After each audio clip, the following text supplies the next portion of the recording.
ฮัลโหลฮัลโหลเช็คไมค์ฮัลโหลเช็คไมค์สวัสดีจ้าถึงเวลาสตรีมแล้วหลังจากหายไปนานเกือบเป็นปี10 ปีผ่านไปไวเหมือนโกหกขนาดนั้นเลยล่ะโอ้โห30 ชาติด้วยโอ้โหอะไรจะขนาดนั้นเฮ้ยพี่ไปแค่กี่วันเองวะฮะ3 วันครับ3 วันท้วนถือทวนและกระบองวันเวลา3 วันนี่มันช่างเนิ่นนานซะเหลือเกินฮะสวัสดีครับสวัสดีครับ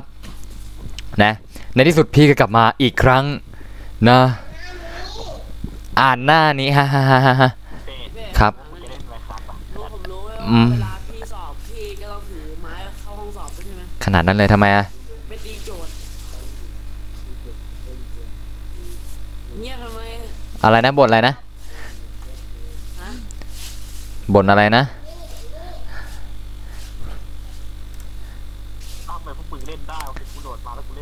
นั่นสิครับอินโทรเยอะขนาดนี้ไปวาดรูปโปรไฟล์ต่อแม่ขนาดนั้นเลยเหรอเรานะใจเย็นเลยใจเย็นใจเย็นนะแม่คุณจังหวัดอะไรร้อนหลัง101บุรี101ปะไม่รู้สินะพี่ก็ไม่รู้ดีครับดีครับผมดีครับผมรู้อะไร101นนทบุรีนนทบุรีโอเคดีมากใช่สินนทบุรีมันมีแต่101น่ะอะไรเราเนี่ยฮะอย่าเถียงผมสิเอาละมาได้เวลากลับมาเล่นเกมเทเลเนอร์กันอีกแล้วหลังจากที่พี่หายไปนานเกือบ30 ปีส่งของอะไรปะส่งอะไรปะส่งอะไรปะอาร์มส่งอะไรปะส่งอะไรเอาอะไรเราถุงมือเป็นถุงมือไอ้นั่นน่ะเรียกว่าถุงมือก็พี่เนี่ยคนบอกจะไปรู้จะเอากองไว้ตรงนั้นแหละถุงมือมาที่เป็นสีเขียวกับสีกับสุดท้ายอ่ะเอาจริงครับเมื่อวานพี่อัมก็ขอสัตว์เลี้ยงขนาดนั้นเลยเหรอเราเนี่ยฮะโหสุดยอดแหมมาม่ารออยู่ซะด้วยโอเคเต็มที่เลยเราเต็มที่เลยกินมาม่าก่อนนะกินไปดูไปก็ได้ระวังสำลักติดคอตายนะฮะ นี่พี่ไม่ได้แช่งเลยนะพี่แค่อวยพรเฉยเรียกพรผมจะเรียกว่าสวัสดีครับผมสวัสดีครับไข่ดาวรหัสพาร์ทไรอะรหัสพาร์ทอะไรพาร์ททอล์กอะพาร์ททอล์กไม่บอกนะพี่ล็อกไว้อยู่เนื่องจากพี่ก็ลืมแล้วเพราะพาร์ททอล์กพาร์ทอะไรเดาเอาเดี๋ยวก็เข้าได้เองอะเดาเอาเดี๋ยวก็เข้าได้เองอะนี่กูจะคอมเมนต์ไปทำไมวะกูอยู่ในห้องมันห้องมันคอมเมนต์ทำไมนนทบุรีเพื่ออะไรวะกูเนี่ยผมก็สงสัยกันมากเลยนะเนี่ยทำไมพิมพ์กันมาแล้วเนี่ยชอบลบข้อความกันจังเลยแต่ละคนเนี่ยกูนี่เขาข้อความเพื่ออะไรนั่นเหรอเนี่ยด้วยเพื่อตามไว้ก่อนน่าจะเป็นพวกพางตัวใช่ไหมฮะตัดทีมไปแล้วเราก็ต้องลบเลยพี่วันยังลบเลยคือก็ต้องเอาบ้างรหัสเทลหนูโดนเปลี่ยนรหัสอภิเป้อ้าวแล้วพี่จะรู้กับเราไหมนี่เราไปทำอะไรมาหรือเปล่าเราเคยบอกรหัสใครหรือเปล่าอ่ะฮะน่าจะอ้าวรู้ไหมค่าพี่เป้รู้แหละคนอื่นในที่ถือว่าพี่เป้เขาขโมยแล้วนะมีจะขโมยทำไมล่ะฮะพี่เป้คนดีแป๊บหนึ่งเนาะเดี๋ยวพี่ขอเวลาแป๊บหนึ่งเนาะขอตั้งค่าหน่อยทำไมนี่มันติดอย่างนี้วะทำไมมันติดหน้าจอดำขอเวลาแป๊บหนึ่งเนาะเดี๋ยวขอเช็คหน่อยแป๊บหนึ่งเนาะชุบอะไรวะ ขนาดนั้นเลยดีครับเนาะในที่สุดพี่ก็ได้กลับมาอีกครั้งหนึ่งหลังจากที่ขาดหายไปนานมากเลยแค่3 วันต้องมาตบมือเลยนานตั้ง3 วัน3 วันนี่ถือว่านานนะเนี่ยนานมากพี่นานมา เอาจริงนะพี่ไปหายไปนะ ทุกคนแม่งมีความสุขมากเลยพี่เป๊ะบอกตรง แป๊บหนึงนะทำไมหน้าจอมันหายไปไหนวะสวัสดีครับสวัสดีครับ หน้าจอมึงมืดอ่ะ อ๋อที่หน้าจอมืดเพราะว่าไอ้นี่ฮะเอาตัวนี้ปิดไว้เฉยๆครับ ต้องปิดทำไมวะ แป๊บหนึ่งฮะกำลังทำอันนี้อยู่ครับครับ เฮียดิไฟล์ไม่ต้องเบรกที่มึงโอนมาเนี่ย อ้าวเยี่ยมมากขอเวลาแป๊บหนึ่ง จริงๆว่าสร้างเว็บโหลดจะดีกว่าแล้ว เดี๋ยวผมทำเว็บโหลดไว้ละกัน แล้วค่อยทำหลังก็ได้เล่นไปก่อนเถอะ โอเค แล้วแต่เราเลยเนาะสร้างตัวใหม่เหรอโอเคก็เจอพี่ก็แอดตัวพี่มาแล้วกันเนาะแป๊บหนึ่งขอตั้งค่าก่อน โทรศัพท์ไหนดีกว่า ครับ ชื่อพี่เป๊ะผมไม่เห็นหรอก เปิดโทรศัพท์แล้วก็ด่าไปเห็นปะ เพื่อนผมมี โหดร้ายกับผมมาก เฮีย ไปไหนวะหน้าจอเกมหาย อยู่ไหนวะอันนี้ลบก่อนแป๊บหนึ่งนะอย่าตกใจนะว่าทำไมหน้าจอดำอย่าเพิ่งตกใจนะกำลังตั้งค่าแป๊บหนึ่ง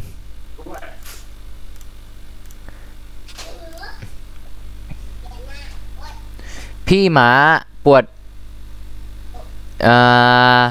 อีมองทางซ้ายมองทางขวาและทางไหนนะออกตูดสิจ๊ะนะอะไร บอกเฮ้ยเดี๋ยวนี่มันมุกเรานี่หว่า นั่นน่ะสิ เด้อ รู้สึกว่าไอตัวนี้มันจะจอดำทำไม่ได้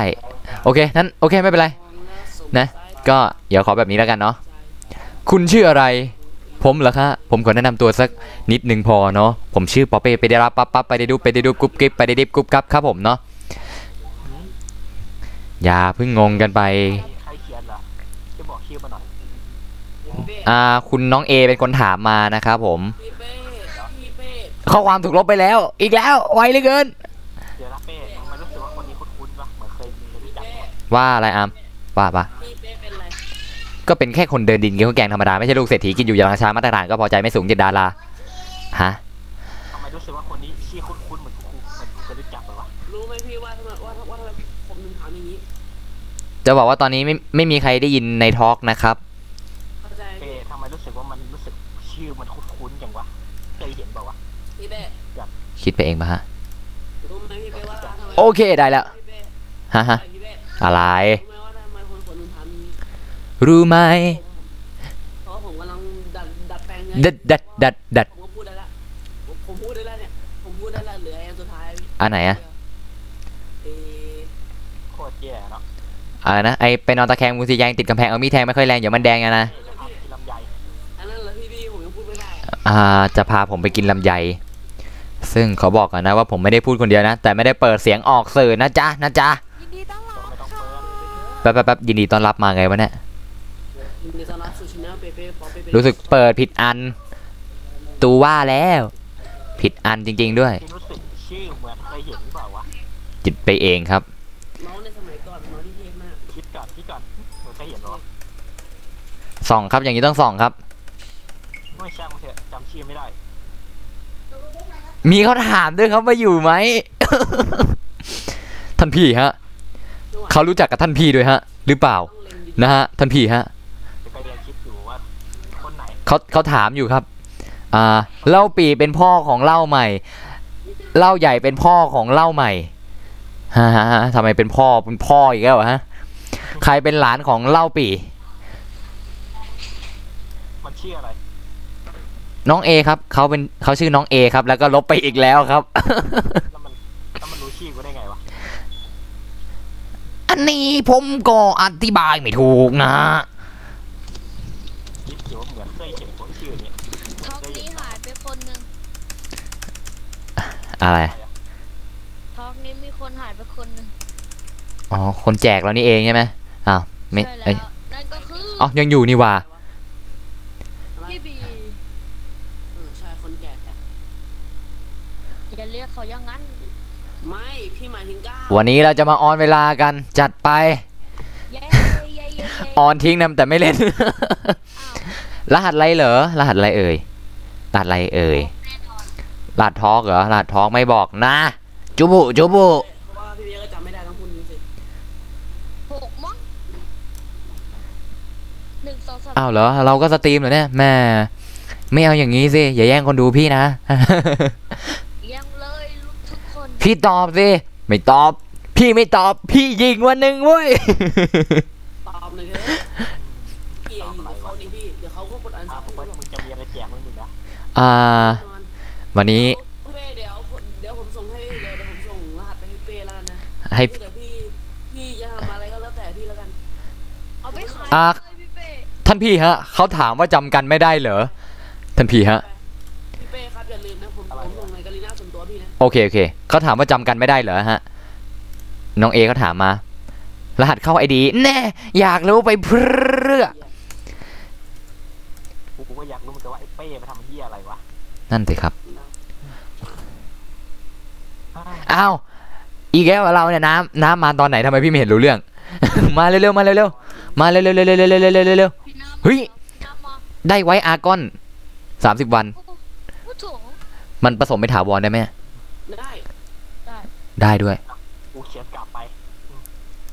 เพื่อเสียงมันโหลดช้าเสียงหนกช้า อ๋อเปล่าครับผมไม่ได้เปิดเสียงในทอล์กไว้ครับ โอเค ดีมาก รหัสทอล์กไม่ใช่อันนู้นเนอะ แต่ฟัง แอดพี่มาแล้วเหรอโอเค 1,999อ่ะเขียนไป ไหนวะทำไมไม่เห็นมีขึ้นไหนแอดพี่มาไม่เห็นมีขึ้นเลยเนาะเดี๋ยวแอดพี่มาใหม่แล้วกันเนาะชื่อผิดเปล่า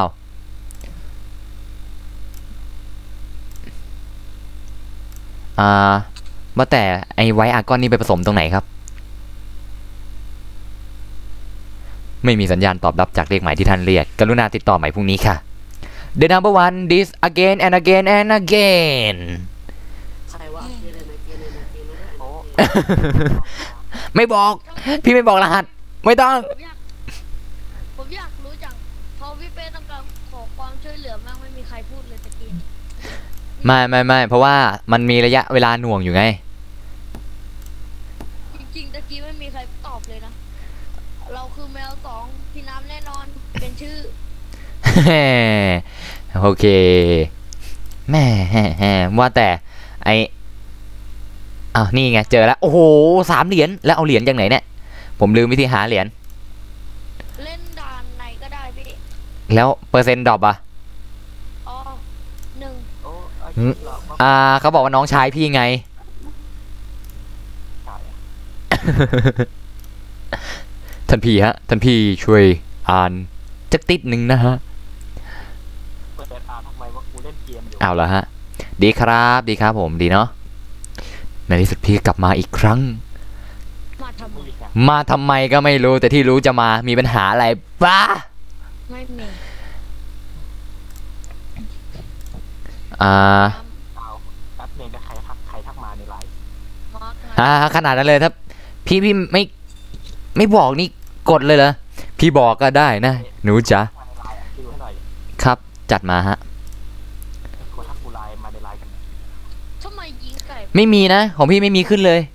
ของพี่ไม่มีขึ้นตั้งค่าเอ้ยไม่มีหรือตั้งค่าไว้โอเคเข้าใจแล้วปิดการรับเพื่อนไว้โทษทีเพิ่มมาใหม่แล้วกันเนาะว่าไงฮะ กูไวเป้ อะไรครับ กูรู้แล้วใครจำได้ละ จำได้แล้วนะฮะแสดงว่าเขาทักเข้าไปหาแล้วใช่ไหมครับ ว่าพี่ ไม่พี่คิดว่าเขาทักมา อ้าวทางนี้มีคนเขาสร้างห้องมาเราจะมาแข่งกับเขา ไม่บอกเขาเลยเหรอเนี่ยบอกเขามาถึงห้องถึงมาถึงไอ้นี่เลยเหรอวะไม่บอกมาถึงไอ้เป้เลยเหรอวะบอกมาถึงไอ้เป้เลยว่าคุณนี่ ฟิตมาอีกแล้วครับฟิตมาอีกแล้วฮะฟิตสต็อปเนี่ย ไอ้เป้ ครับ นี่ขนาดนี้จะมาถึงกูเลยวะมันจะมาหากูเจอเลยวะ นั่นสิครับ มาสร้างห้องแล้วตามกันเอาเองเนาะ ไอ้เหี้ย นะก็เดี๋ยวพี่ขอกินไปแล้วเล่นไปแล้วกันเนาะ รู้ด้วย โอ้ย น่าจะเคยเห็นกัน เอาเป็นด่านอะไรดี เขาไม่ โอเคแอดมาแล้วโอเครับแล้วเนาะ เป้ ครับ เขาไม่น่าใช่ผู้หญิงนะ ทำไมฮะ น่าจะเป็นสาวดุนแน่นอน เป็นชายนะฮะ แต่เป็นหญิง ครับผม สรุปก็คือ ดุน สายเดียวกับท่านพี่นั่นเอง พี่บอก ดีคิดไปดูแล้วรู้สึกว่ามึงพูดออกมาว่ามีค้ามาด้วย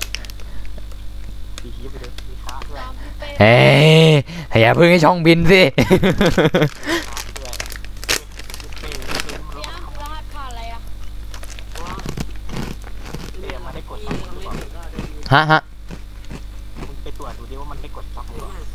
มาพี่เป้ผมมาละผมรู้พี่ไม่ได้เรียกผมแต่ผมจะมา ตอนนี้ยังดูไม่ได้ครับผม ตรวจซับมึง ส่วน มันติดตามคลิปมึงใหญ่ นั่นสิครับ รหัสพี่ไม่บอกเนาะ ไอ้ที่มึงจะเอาไว้ด้วยนะ ใครมาเอ่ย โหขนาดนั้นเลยโหดร้ายกับพี่มากไม่บอกอันซับซะด้วย เนี่ยแล้วก็ผม สวัสดีครับผม พี่มังกรใช่ไหม แกผมไอ้เป้มันไปข้างนอกมันไม่มีซื้อของฝากคนอื่น ทุกปีอยู่ใช่ไหม อ๋อครับผมตามนั้นนะครับคุณสปอนเซอร์ครับผม พอดีว่ากูจะไลฟ์สตรีมเหมือนกันนะแต่ว่าพอดีว่าไม่ได้จะใช้โปรแกรมแกมันพังนะ เดี๋ยวเข้าไปเล่นได้ โอเคครับผม จะไลฟ์เหมือนกันพอดีว่าโปรแกรมมันพังไลฟ์ เฮ้ยอย่าเตือนอะไรนะอย่าเตือนอะไรเกี่ยวกับพี่มังกร อะไร พี่น้ำมาแต่เขาไม่พูดดีเนาะ เขาไม่เป็นไรหรอก น้ำมาเล่นกัน มาเล่น ฮะ พี่ อยากได้ เป้ กระเป๋าสักตัว เฮ้ยจะบ้าป่ะเราเนี่ยฮะใครจะไปบอกรหัสผ่านแล้ว เอาละเป้ คาถาภาชนะด้วยเหรอ เป้ ฮะ อยากได้เปล่า อะไรครับ ไอ้แว่นอะไรเนี่ยกูไม่รู้แว่นอะไรนะแต่มันมีคงงอได้แต่จำชื่อไม่ได้ว่าแว่นอะไร แว่นงอ มันงอได้อะแว่นกันแว่นแสงฟ้าเหลืองหรือเปล่าจำไม่ได้ว่าเขาเรีย อ๋ ก อ อะไร พี่เป้มีคนขอให้พี่พาเวลอะ พี่แว่นเอาตัดแว่นเอาตุ๊ดแว่นเอาตัดแล้วกันนะ จำเรียกไงวะ พี่เป้มีคนขอให้พี่แหวขอให้พี่พาไปเวลหน่อย แล้วพี่อ่านตลอดแหละ อ้าวมันจะมาอีกแล้วเหรอวะ หายไปไหนกันหมดเนี่ยแป๊บ ข้อมูลใครเนี่ยน่าจะผมแน่ เป้ อ้าวเชิญแม่งให้หมดเลยอ้าวฮะใครครับ ดรเฮีล2017มาอีกแล้วเหรอ โอ้ย นั่นสิครับ ดรเฮีลกลับมาอีกแล้ว มาอีกแล้วเหรอฮะ โอ้โห เติมทูสักหน่อย หาแล้วตัดคิวมาว่ะ เติมทูสักหน่อยนะ ก็จะดีนะฮะ คนนี้คุ้นๆแต่ก็ไม่รู้ใครปล่อยไป แป๊บอันนั้นไม่น่าใช่คาถานะพี่ว่ามันไม่น่าใช่คาถานะจำผิดหรือเปล่า โอ้พี่เป้พี่ไม่ได้เป็นหัวแล้ว พี่ไม่ได้เกี่ยงอยู่แล้วเป็นหัวไม่เป็นอะไม่ชวนผมเลย หาไม่เจอ เป้นี่ไงแม่งมันเข้าไลน์มาทักเลยมันทักส่วนตัวแล้วนะ ขนาดนั้นเลยนะฮะ ตอนนี้พี่บีไม่อยู่ แหมไอ้ปล่อยเป้ไลฟ์สตรีมแม่งมีคนมาหากูเลย โอเค เดี๋ยวมาไม่ว่ากัน มาเทียบเลยเนาะ โอ้โหมากันเต็มว่า แป๊บถึงกระค้างเลย เป้ เดี๋ยวเข้าไปต้องครับแป๊บนึงครับ ครับผม กูทำมาดิเงินทีแบบพาคนรู้จักกูมาเพื่อนเลยเป็นนักหนาวะทำไมตามกูจัง เห็นไหมมีเด็กใหม่เข้ามาเยอะเลย พี่เฮอะไรพี่เป้ไม่ใช่พี่เฮดีมาก แต่ก็น่าเสียดายนะที่มันไม่เคยเล่นเที่ยว ใครอ่ะ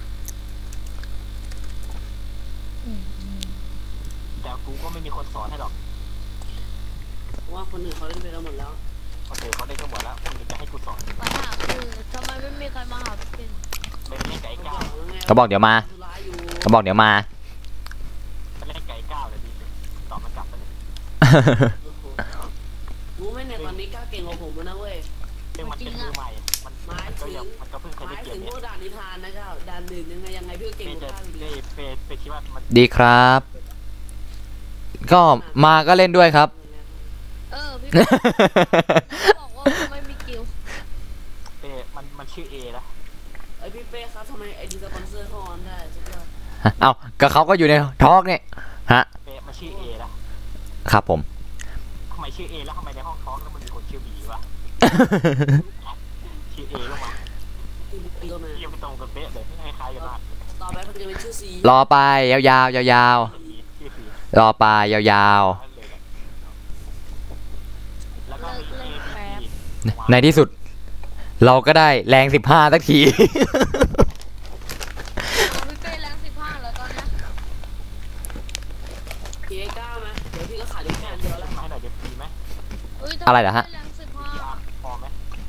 ทีอาร์รู้สึกผมมีเท่าไหร่19,000ครับ 15 19,000 ไอชิดมานกู โหผมมีแค่20,000 ผมมีครับดาวแล้ว เด็กได้ชิดมานสักหน่อย มาแล้วไหนรับ เอากางเกงอ่ะแล้วก็เขาขั้นแรกกับขั้นสอง รับขาวอ่ะ โอ้ยแต่ดีจัง จอมมันน้อยหรือว่าอะไร ก็แย่จริง พี่ครับ กางเกง พี่ จ ส อม ป มั อน น น้ เซ อย อ ห ร์ รือว่าอะไร ครับ คนไม่พอเล่นฮืออะไรเนี่ย สปอนเซอร์ชื่อว่าอะไรเหรอครับ เจ๊เสียงพวกมึงแหกมาได้กูฟังมาดูนี่ทาง เดี๋ยวฟุกไอตัวที่มันใส่ชุดมันเนี่ยนี่มันคืออาใช่ไหมพี่ ตัวไหน อาสองสี อู้หู ทางไงมึงถามกูทำไมเนี่ยมึงก็น่าจะรู้ใช่หรอวะ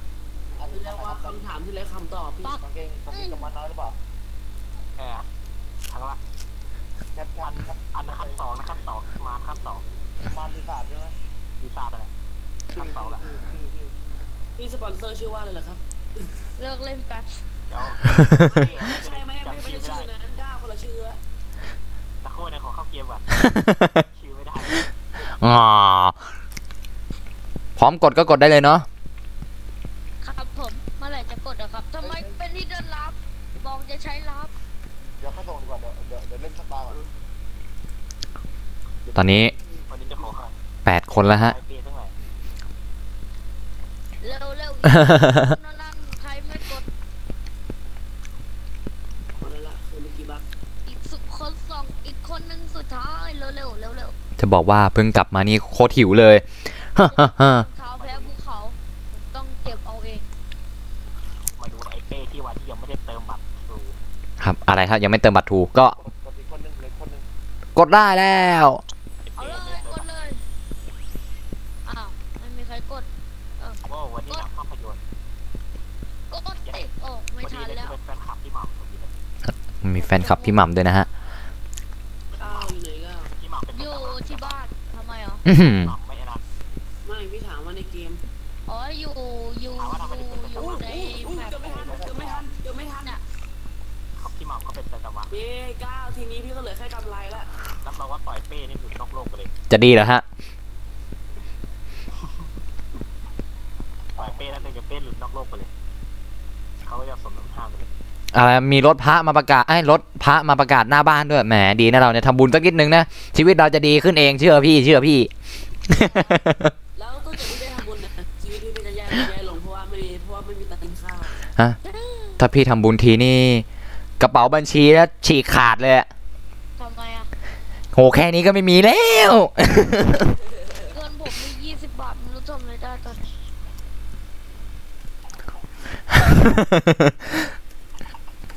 นะ ไป go ผิดทางทำไมหลามอ๋อแหมนึกว่าหลามมาโอ้โหเย่ ชื่อว่าอะไรหรอครับ เลิกเล่นแป๊บไง ชื่อนั้นชื่อในชีวิตจริงอย่าชื่อเล่นน่ะ ก็ชื่อคนแน่ เอาสรุปเอาชื่อในชีวิตจริงหรือเอาชื่อจริงในชีวิต เอาชื่อเล่น เฮือ ตาม โหดูฟังคลิปอะดูดิ ตามเอาโทรศัพท์มาหน่อย ทำไมอ่ะ โอ้โหสุดยอด ไอเป้กับตาม จะเอาไปแกงทำไมพี่โทรศัพท์ผมกินไม่ได้ แจ้ง191ก็มาจับพวกคุณกับคนนั่นแหละ อ้าวเฉยเลย มีจะแจ้งจับผมด้วยนะฮะข้อหาอะไรฮะหน้าตาดีเกินไป เจ๊ฟุกไม่ได้นะเจ๊ฟุกอย่าลืมแจ้งจับก้าวด้วย อ้าวเฉยอีกเลย ผู้สมรู้ร่วมคิด ใช่ พี่เป้พี่แรงเท่าไหร่ เป็น15 อะไรนะถ้าพี่ทำบุญเยอะๆผมจะให้50ทูขนาดนั้นเลยเหรอฮะแหมพี่ก็จะดีใจ อะไร ผมบอกพี่เป้ว่าผมทนน้ำ15ผมทนน้ำ15ให้พี่เป้แล้วนี่ ไม่ตอนแรกมัน14 พี่เพิ่งลงทำใหม่เป็น15 อ้าว เฮ้ เว้ ย ย ละ เป็น15สดๆเลยแป๊บหนึ่งเกมจ๋าจะดับนะฮะ เขาซื้อไปแล้ว300 เอ เหรียญ เปมาแล้วเลยหายสาบสูญไปจากโลกนี้ ขนาดนี้ซื้ออะไรฮะ300 เดี๋ยวเขาซื้อ300 อย่า เหรียญไปแล้ว อย่าเกมมาชนกับผม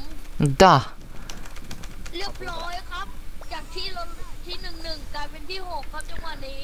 โหกูไม่น่าใกล้เลย ชั่ว มี โอ้ ช็อต ทำไมถึงทำกับฉันได้แหลกเหลือเกิน คือจะพูดว่าผมไม่เก่งด่านพวกที่ต้องใช้เวลา ไอพวกเกตแม่งนี่ ขันเชี่ยวกับเรา อ้าวติดปีกผีเสื้อบินไปไอ้หนู พี่ปีครับผมโอ้โห จากรถจริงได้เนี่ยแม่งเสียบมันปีคนปีราคาแม่งเกือบแพ้ไอ้เหี้ย ที่โลครับผมจังหวะนี้ที่โล เฮ้ยอยากจะพี่ก็นำก้าวได้วะ ที่10ครับ แหมกินกล้วยเนี่ยอร่อยจริงๆเลย แม่งขาดมันมีตัวเดียว ให้ผมลุกมั่งก็ได้โอ้โห เป็นอะไรที่ดีฮะ ขาดกินนาดีตัวเดียวแต่หากมาอาร์มออกมายิ่งขาดอาร์กินนาดีอีก นั่นนะสิฮะ แต่ไม่เป็นไรกูก็ซื้อเลยล่ะถ้ามันออกมาปุ๊บซื้อไปเลย จำไว้ ไหวนะครับ แล้วก็เหลือกินนาดีเหมือนเดิมตัวนี้ยังไม่ได้ซื้อเลย ใช้ชีโฮก็ได้โอ้เล่นแทบตายโอ้ เอาเป็นว่ารอกันนิดนึงนะฮะ เนื่องจากค้างไปแวว ไม่จะพูดคำนายของหนูก็ค้างแล้วเนี่ยนี่คือคำแรกที่พี่น้ำ ไม่ได้ครั้งแรกนะ เออ ไป ได้ฟังหรือเปล่าเราอะน้ำก็พูดมาก่อนหน้านี้แล้วรอบนึง พูดว่าอะไรวะ พูดว่า นั่นนะสิ พูดว่าอะไรวะ นั่นแหละโอ้ยอยากเดี๋ยว วันนี้พี่เป้ไม่เปิดหน้าเนาะ คุณเล่นไม่เข้า โดนพี่เป้นะ เปล่าที่ไม่เปิดหน้าเพราะว่าพี่กินอยู่ นะ คิดว่าคนนี้คิดว่าหน้าดำไม่แน่เลย แบบเอ้าหายกันหมดแล้ว คนหายไวมาก คนหาย ผมหายไปคนหนึ่งอะเอาแน่ คาดเป้กูคาดไว้ว่าเขาน่าจะดูมึงอยู่ ผมก็คาดว่าอย่างนั้นครับทั้งที่บอกเขาว่าเขาบอกผมไปแล้วนะ ไปละครับ แล้วเขาก็จากไปฮะ โดยที่มาถาม ครับ น่า พี่เป้ จะ เชื่อ บอก ผมไหม แน่เลยว่า ผมจะพาพี่เป้ไปห้องที่มันดูหาง่าย ว่าแต่ใครพิมพ์อะไรอยู่ข้างล่าง วันอื่นไม่มาตอนนี้เป้มาไอเป้มาอยู่มันเสียบมันมา มันเป้อยู่ดูงานเลย ก็เลยว่าไอเป้มันต้องมีอะไรทุกอย่างเนี่ย พี่เป้ผมก็ติดตามพี่เป้ไม่ได้ชแนลนี้อยู่ชแนลฮาร์ดนะพี่เป้ก็รู้เนี่ย ทำไม พี่เป้เปิดเชิญเถอะ ทำไมต้องเปิดเชิญ ผมจะได้เชิญพี่เป้ได้ เชิญไหมอ่ะ กูก็เปิดเชิญแล้วนี่อาร์ม เปิดให้ละ เปิดเชิญ กูก็เปิดเชิญแล้วดีกว่า ๆ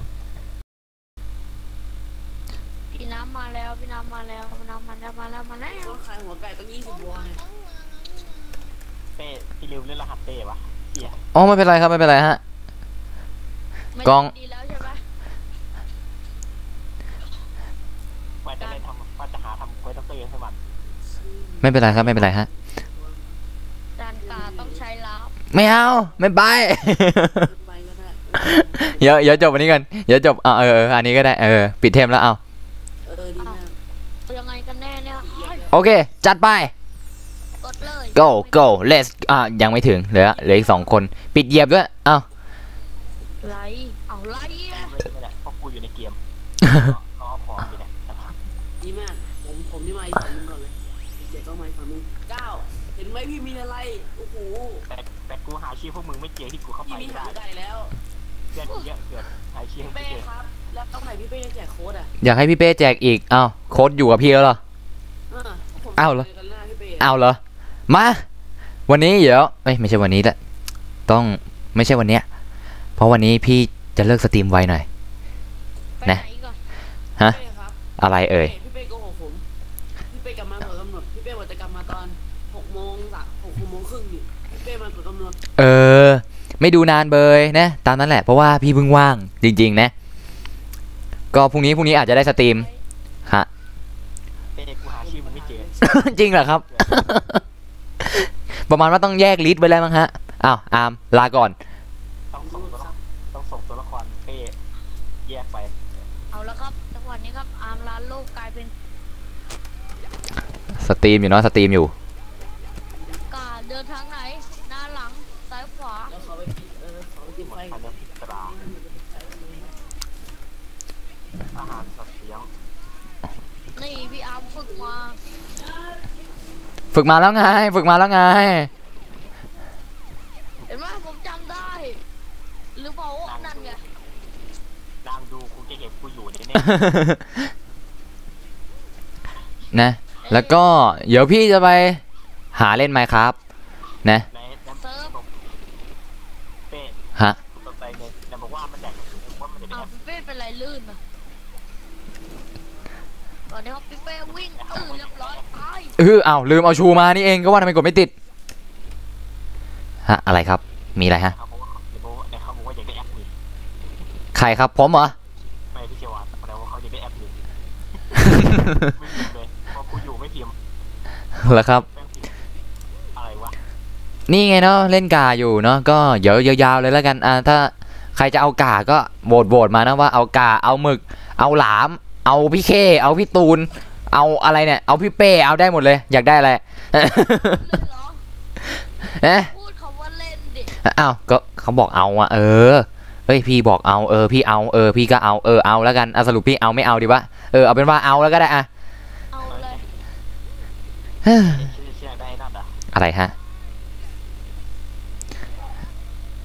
จะอยากได้อย่างนึง ครับอะไรครับ กูก็บอกมาแล้วนี่เฮียน่าจะจำได้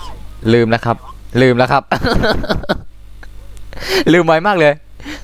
เกมมัน อ๋อครับ ก็เขาคันแรกกับคันสอง อยากได้รองเท้าไฟเยอะไม่มีกระเขา เอากาก็ได้เนอะ โฟกัสมันเป็น ไม่ว่ากัน มีแต่การ์ดแต่ไม่มีตังค์ซื้อ แม่เอาเรียบร้อย ห้องไม่มีห้องไม่ได้ใส่พาร์ทไว้เนาะเข้ามาเล่นด้วยกันได้ โคตรแย่เลยวันนี้ใส่ชุดไอ้หมวยนี่แหละ เอากาก็ได้เนาะ เอากาครับ เป้ในชีวิตจริงมึงใส่ชุดไอ้หมวยบ้างดิ ไม่ครับ เนี่ยวันนี้กูใส่ ดับอีก เป็นอะไรที่แปลกมากเลยนะมองใครทีไรนี่จะตายกันทั้งนั้นเลย โอ้ยมีคนได้สัตว์เลี้ยงฟินิกซ์ ใครชอบไอ้เป้ก็ต้องกดไลค์ นะถ้าชอบกดไลค์ครับ แต่ถ้าใช่ก็กดโทรเข้ามาเลยฮะ กดซับสไครต์ไปเลยเลิกกดซับไปเลย อย่าเลิกกดซับกันนะฮะขออย่างเดียวพออย่าเลิกกดซับนะฮะ เพราะเป้มันไม่ใส่หมวกกันน็อกเลิกกดซับไปเลย ขนาดนั้นเลยนะฮะ หมวกกันน็อกมันไม่งั้นมันเล่นเทลเนอร์แล้วมันหัวน็อกพื้นนี่มันทำไงต้องใส่หมวกกันน็อก หัวห้องรอ ขนาดนั้นเลย ครับเอากาก็ ตรงไหนก็ไม่รู้ นั่นน่ะสิก็เขาพิมพ์บอกมา พี่ก็ทำอะไรไม่ได้หรอก ถ้าหน้าแบบนั้นเด็กก็เพราะว่ากันไป ไม่เอาหน้าเกรงใจ เอายันหน้าณเดชน์เลยเหรอ แจกเบอร์ แจกเบอร์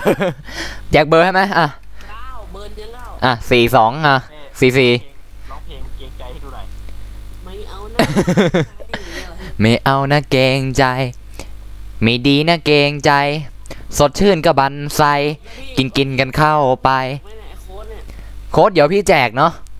ไอ้ตัวไหน ก็คงจะต้องไม่วันพรุ่งนี้ก็วันศุกร์อ่ะ โค้ด สวัสดีครับ แต่ก็ใกล้แล้วเนี่ยอาร์ม ก็ใกล้แล้วไม่ต้องรีบหรอก วันนี้วันพุธ ก็เดี๋ยวพรุ่งนี้พี่อาจจะไม่ได้สตรีมเทลแต่อาจจะไปสตรีม ไม่ครับ ไมค์ครับ โอเคผมรอได้เพราะว่ามัน เซิร์ฟอะไร อย่าพี่ต้องดูเซิร์ฟก่อนเพราะว่าเซิร์ฟช่วงนี้มีปัญหา เตะซินพี่เตะซินผมขอเตะซินเท่านั้นไม่เอาเหลือ เซ็ คาก เซน อะไรนะสายสิญจนเอากี่มัดอะ คือพี่ ฮะ ไม่เอาจะกระทืบพี่มาเลยจะกระทืบพี่เอาพี่ไปเล่นเตะซินผมจะกระทืบพี่มา เหมือนเราฟังไม่เห็นอ่ะ อันเดอร์ทูเนี่ย อาร์มพูดอะไรก็ไม่รู้นะใช่ แล้วเหมือนฟังไม่ออก ใช่อาร์มพูดอะไรก็ไม่รู้ น้ำเอาโทรศัพท์ให้พี่หน่อย พี่วินมาเอาดิ พี่จะโทรจับมัน โทรจับด้วยนะครับ เดี๋ยวหนูโทรเอง นี่ ใจเย็นจะจับพี่เป้เลย ไม่อะอาร์มแต่โดนก็โดนด้วยกันดีวะ ไม่รู้ ไม่รู้รวมหมดอะเอาไหมรวมหมดอะ พี่รวมหมด พี่รวมหมด ตายตายตายตาย มาฝาก ถ้าพี่รวมหมดก็ต้องจับมันด้วยอะเด นั่นนะสินะ อย่างนี้ต้องรวบยกกาลีน่าเลย ไม่โทรเลยออกจากกันนะ โอ้โหขนาดนั้นเลย ใจเย็นใจเย็นใจเย็นนะ พรุ่งนี้ก็สตรีมสดเนาะแต่ว่าพี่ไม่แน่ใจว่าจะกี่โมงเพราะว่าเดี๋ยวพี่ดูงานก่อนแล้วกัน ไอ้พวกนี้มันจ้องฆ่าผมกันนี่หวะ ไม่อะแต่พี่โดนคนแรกเลย รู้สึกว่าตายคนแรกเลยอะลาก่อนไอ้หนู ดับไปซะบ้า เช่นใครอะ นั่นน่ะสิเนาะแช่งอะไรเนี่ยชื่ออะไรสักอย่าง ชื่อนำหน้าด้วยตัวเออะลงท้ายด้วย456อะ ฮะ456ต่างในมันตัวนี่ เฮ้ยข้างหน้าอาจจะไม่ใช่ก็ได้ผมไม่เกี่ยว ผมบอกแล้ว ดับ บอกแล้ว พี่บอกแล้วมองใครได้เหมือนอาถรรพ์ยังไงอย่างนั้นน่ะ ไม่น่าเลย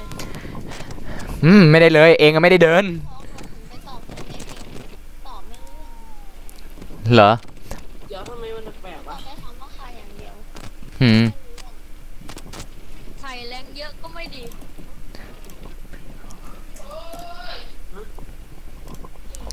เอาละโอ้โหสุดยอดขนุนโอ้โหวิ่งไป ปัง ไม่ปังอะ คลิปเองพี่คงไม่ทำมั้งนะฮะเฮ้ยพี่เพิ่งได้แอปมาถ้าอยากให้พี่ทำใช่ไหมนี่มีแอปอะไรวะโหลดมาเล่นอยู่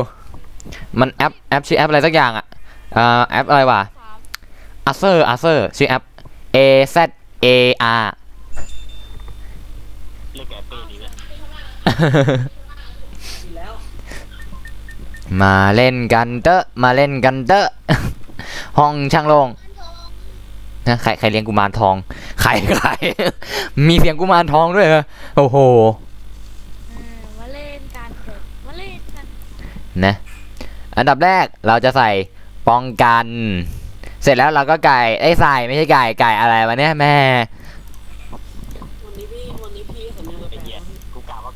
เป้กูว่าจะปากคนไปกับมึง เพิ่งรู้นะเนี่ย ฟ้าผม ฝากไว้กับผมแล้วครับ FC พี่เป้มีคนหลงตัวเองด้วย อ่ะ ตายนอกฉัน อ้าวบินไปแล้ว ลาก่อยบายกินกล้วยต่อละเนี่ยกินตั้งนานยังไม่หมดลูกเลยเนี่ยงา หมดอุ้ย ฮ่า แล้วหนูกับลูกเด็กกินได้ทั้งวัน อะไรนะ โอ้โหว่าลูกเด็กกินได้ทั้งวัน ขนาดนั้นเลย นี่กล้วยขนาดไหนเนี่ย หนูอ่ะอันก็อันธรรมดาได้แหละ เนาะกล้วยอะไรฮะ นี่พี่เป้เพื่อนพูดถึงอะไรกันเนี่ย เอ้าก็หมายถึงกล้วยน้ำว้ากล้วยหอมหรือกล้วยอะไร อ๋อ แกตัดชวนไอ้นี่ แม่งเอ้ยเล่นแล้วผมไปไกลเลย แก เล่น จ่าย เล่นสักทีคิดเนี่ยคิดเป็น นี่ชนไอ้ก้าวไม่ทัน กับเชนิกาตาย อย่ามาเชิญผมก็แค่เด็กคนหนึ่งที่น่าสงสาร ไม่ มั้งนะ น่ากระแทกมากอะเองอะโคตรน่ากระแทกเลยอะนะโอ้โหข้างหน้ามีแสงไฟลีออนด้วย เขามีแบบนีออน นี่ลีออนมาจากอะไรนะอะไรสักเรื่องอะลืมชื่อแล้วช่างเถอะ นั่นแหละครับ อะไร ไอ้ นะ ที่ไม่เคยดูวะเคยได้เกมอยู่ เฮ้ยโอ้โหดับอนาถตายแล้ว เมื่อกี้เห็นขนมโค้งไข่วะ ขนมครก โอ้โหอย่างน้อยผมก็ไม่ใช่ที่โหล เป็น พี่แต่ว่าพี่จะรอดไปเนี่ย ใช่พี่เกือบโหล จะรอดไหมเนี่ย ดับ ถ้าคนด้านหลัง เผย เขาด่าก ำลังจะไปใหญ่ โอ้ย เอาละครับที่หนึ่งเราไก่กา เหี้ย โอ้ย โอ้โหเดี๋ยวแป๊บนึงไม่ได้ใส่บาเรียมา ผมนี่หาบาเรียกดใส่เลยฮะตั้งแต่โดนรอบเมื่อกี้ปุ๊บผมใส่บาเรียก่อนเลย เป็นการเล่นที่แบบทำให้เป เปลืองตังค์มากเลยฮะ ต้องใส่บาเรียเล่น ผมเพิ่งรู้แล้วเนี่ยไอเทมมันเสียตังค์ นั่นมันจะวิ่งวนกลับ เสียตังค์ดิเสียที่อ้าวดับไปหนึ่ง แต่ที่แน่ๆกำตามสนองไปชนพี่ฟุกแล้วก็ตาย ดีมากทำได้ดีเขาเรียกไม่ทิ้งพี่ทิ้งน้อง ไอ้เหี้ยยามันตายก่อนเกี่ยวไปแล้ว ต่อไป จะฆ่าพี่ยังไงวะไอ้เหี้ย อามทำไมชั่วขนาดนี้ พี่อามเล่นอยู่เหรอ ไม่ได้ฆ่าพี่มึงก็ อยากให้เลออนแปลงร่างเป็นสิ่งต่าง ก็ได้อ่อน ลีออน เสือลายพรางสิงโตจะลายอะไร แล้วใครเมื่อกี้สีใหญ่ๆแล้วแบบ ลายซื้อไทย ลายอ่อน ลาย อ่อน ก้าวพี่รู้เว้ยว่าลายมีก้าวนี่สุดยอดมาก จะรอดหรื เอา อ ไป ไม่ เลยก้าวลายซื้อไทยพี่รู้ก้าวไปออก ๆ นะ เรา แต่ ไป ละ เก็บ คน ต่อ ใช้ ไป แร เขา งเยอะมาก เดี๋ยวพี่แนะนำก่อนนะว่า พี่จะเล่นไมครับเซิร์ฟโปเกมอนนี่แหละนะ อะไร วันที่เจ๊ฟุกบอกเลย นั่นสิ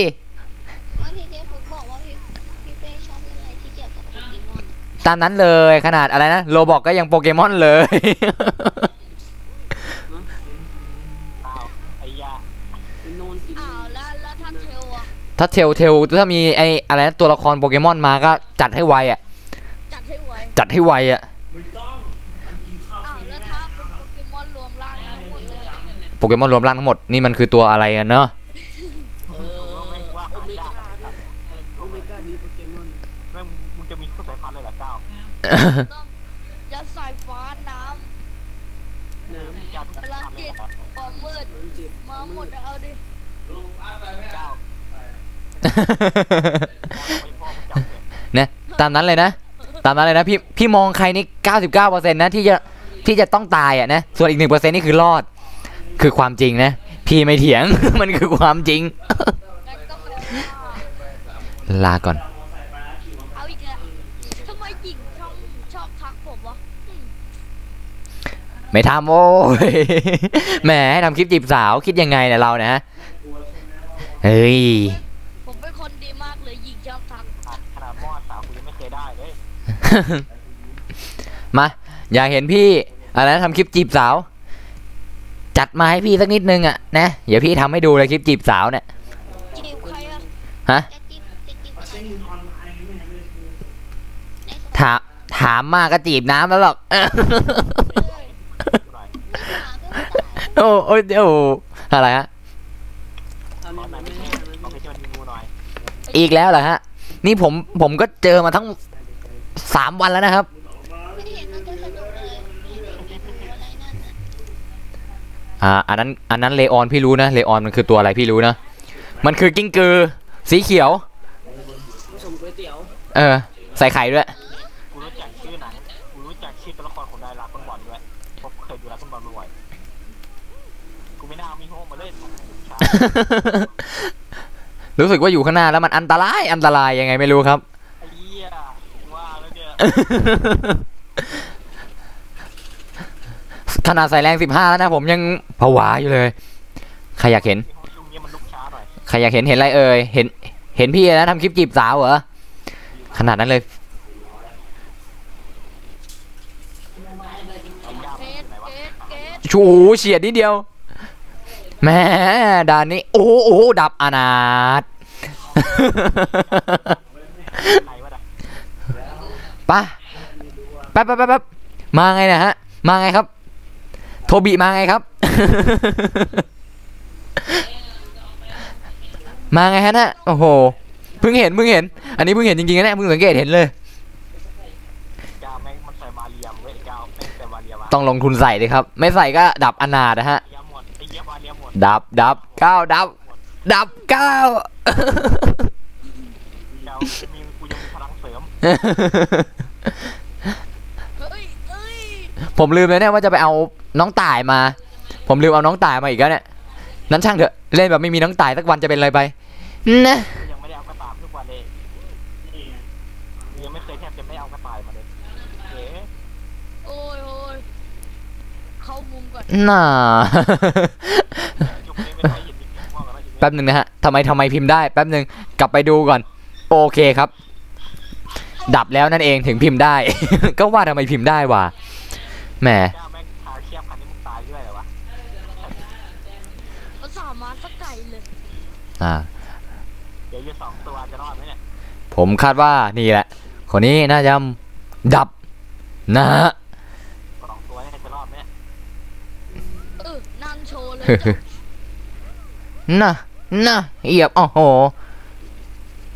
คาดว่าที่หนึ่งตอนนี้น่าจะเป็นผู้ม่องเอ้ยเฉียดแหมเอาแล้วนะฮะเอาละแต่ตายสักทีเธอะ มีพวกมึง2 ตัวมึงยังรอดอยู่วะ ยังไม่ดับกันอีกก็เป็นไปได้นะที่ว่าจะเข้าเส้นชัยทั้งคู่เนาะในเมื่อมาถึงกันขนาดนี้แล้ว เป็นไงวะ แต่ยังไงผมก็ติดทีแล้วกันที่ 3 อ้าว อะ ไอ้เหี้ยตายได้ใช้ ดับจบ สรุปก็เป็นตามที่ผมคิดเอาไว้นะฮะ 99% รอบไหนวะกี้กูได้กินพูดแบบหนึ่ง นะฮะของผม 99%ครับ ที่ว่าจะตายครับถ้าผมมอง คิดเลย แล้วครับอ๋อดีครับ มองหมดเลยจะเปลี่ยนตัวเป็นตัวอื่นดีไหมไม่เอาอ่ะเดี๋ยวตาย ซื้อใหม่เลยนะซื้อใหม่มาเล่นกับพี่เลยนะ ซื้อใหม่เพื่อมาเล่นเทลโดยเฉพาะเลยเอื้อข้างนะครับ เยี่ยว มันฆ่ากันชัด ไม่รู้ตอนนี้ผมใส่ไอ้กันกระแทกอยู่ครับ เหี้ยอะไรวะสัตว์จะไม่ทันได้เตรียมตัวเลย เหมือนรีบอะหัวห้องเหมือนรีบอะหัวห้องเหมือนรีบอะ หัวห้องรีบเว้ยเฮ้ยวันนี้ ไปซะแล้ว กูหน่อย สงสัยติดงานมั้ง ไม่ต้องรีบรอบอกให้กดค่อยกดไม่ต้องรีบนะเราอะเนาะคราวหน้าอย่ารีบ ใส่มาเลย คราวหน้าอย่ารีบนะเดี๋ยวเขาจะพางชุดกันไม่ทัน อันนี้ไม่ได้พาเว้ยนี่คือใส่จริง ขนาดนั้นเลยเหรอครับ ไม่ต้องทำอะไรมาก โจะ เมื่อกี้ของพังยังไม่ได้เล่นตัวลูซี่เลย เหยียบหัวใครไม่รู้ แต่ที่รู้ๆเอาชีวิตรอดไว้ก่อน ยังไม่ทันได้ใส่ชุดเลย โอ้โหผมมาใบเลี้ยแตกแล้วครับ เฮือ ผมมีปัญหา แน่ ดู เหมือนเขาจะมาฆ่ากันยังไงก็ไม่รู้ เออ อะไรเนี่ยฮะ โอ้อุตส่าห์รอหลอยอยู่ข้างล่าง รอชนเลยนะเนี่ย เฮ้ย โอ้โห ตายครับ เจ้าอยู่ไหนวะ ตายแล้วครับ อ่ะ ลื่น นี่วะ แน่โอ้ยเย่เออตายจนได้ไม่น่าเล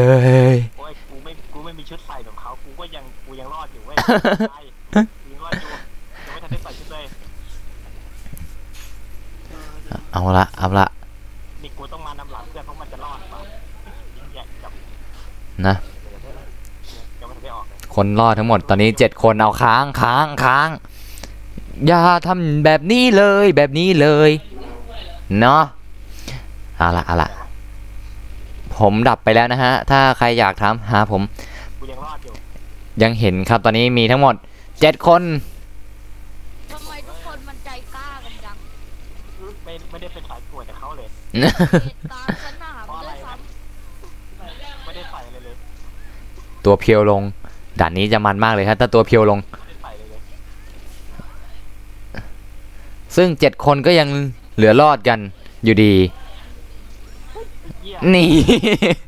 แม่เกือบตายนะครับเกับโอ้โหแน่มีดันด้วยโอ้เย่ ำพี่เป้ไปมองพี่ฟุกเลย ดับแล้วคู่ด้วย เป็นเหมือนคน ตายคู่ด้วย คนเดียวไม่พอนะลากกันไปคู่เลย ยุคเป็นคนรักมึงยังไงวะ เอาเลยพี่ฟุกแต่งเลย รักกันหรือไงวะ เอาละ จังหวะนี้ครับ มาดัน เออ ต้องฆ่ากันทิ้ง แน่นอน 3 คนเท่านั้นก็ โอ้ยำหลับไป1 ไอ้เหี้ยแล้วมาดันกูอยู่เฉยๆยังมาดันกูไอ้เหี้ย สุดยอดมากการต่อสู้ที่สุดยอดขนาดนี้ ไม่ได้สู้กันนี่หว่านี่ตายพร้อมกูเลย โอ้โหจบซะแล้ว เนื่องจากเมื่อกี้โดนอะไรวะดูไม่ทัน ตายใครแต่ละคนเป็นตายยังไงแข่ง เป็นอะไรที่ดีนะฮะ พอจะได้คิวแล้วไอ้เจ้าไม่เสียง ชอบตายกันหน้าเส้นชัยครับ เป็นอะไรที่แปลกมากนะ เส้นชัยไม่เข้า กองอยู่หน้าเส้นชัย สุดท้าย22ต้องไปได้ที่1เป็นแถมจะได้คิวอยู่แล้ว พี่เป้เห็นอะไรที่เปลี่ยนไปไหม ไม่เห็น ในตัวผมอ่ะ ไม่เห็น ตัวร้านผมอ่ะเห็นไหมผมมีเซตไก่ครบเซตแล้ว อ๋อ เห็นมีไฟ เอาแล้วพี่อาร์มมาแล้วกูตายแน่นอน ยังไม่ตายหรอก เอาละเอาละ พี่พูดเลยพี่กากแบบนี้พี่โคตรกาก เอาละเอาละ ซึ่ง เราแต่ละคนก็จะมาลุยกัน กาก นี่อีซี่ผมยังตายโอ้โหเป็นไปได้ ดีครับ ดีครับนะดีครับ พี่ขอชมตัวเองนะเนี่ยเห็นไหมพี่ชมเลยนะว่าพี่กาก ใครเอาที่ในดักชื่อวะ อ้าว เร็วครับเร็วครับ หัวห้องรู้สึกน่าจะปวดเยี่ยวนะเนี่ยเห็นพิมพ์อยู่ตั้งนานละเยี่ยวอยู่นั่นแหละ เยี่ยว นะเดี๋ยวรอพี่บอกให้กดเนาะแล้วก็ค่อยกด กดเลยแล้วกัน กดเลย โอริโอก ดเลยกดเลย กดเลย ลื่นเลยครับ อ้าวไม่กดอีกแหม แต่มึงก็นิ่งอยู่นั่นแหละไอ้สัตว์ กล้ารู้ไหมว่าพี่จะตายตั้งพี่จะตายคนแรกกล้ารู้ไหม หมู พี่ตายคนแรกแน่นอน เออ แล้ว จัดไปจัดไป ว่าจะได้ไกล นั่นน่ะสิฮะ นี่เป็นฉากที่หวานมากไอ้ เอาเป็นว่าเนอะวันศุกร์ก็ แสดงว่าใส่น้ำตาลเยอะใช่ไหมเจ้าพวก ฉากต่อ หวานมากไอ้เยี่ยมเหมือน ก็ไปเข้าห้องน้ำสิเราอะ ไอ้นี่ก็ปวดเยี่ยวอยู่นั่นแหละเยี่ยว โยอ๋อมีคนถามเป็นไรมึงบอกเป็นเยี่ยวโอเคแฮ่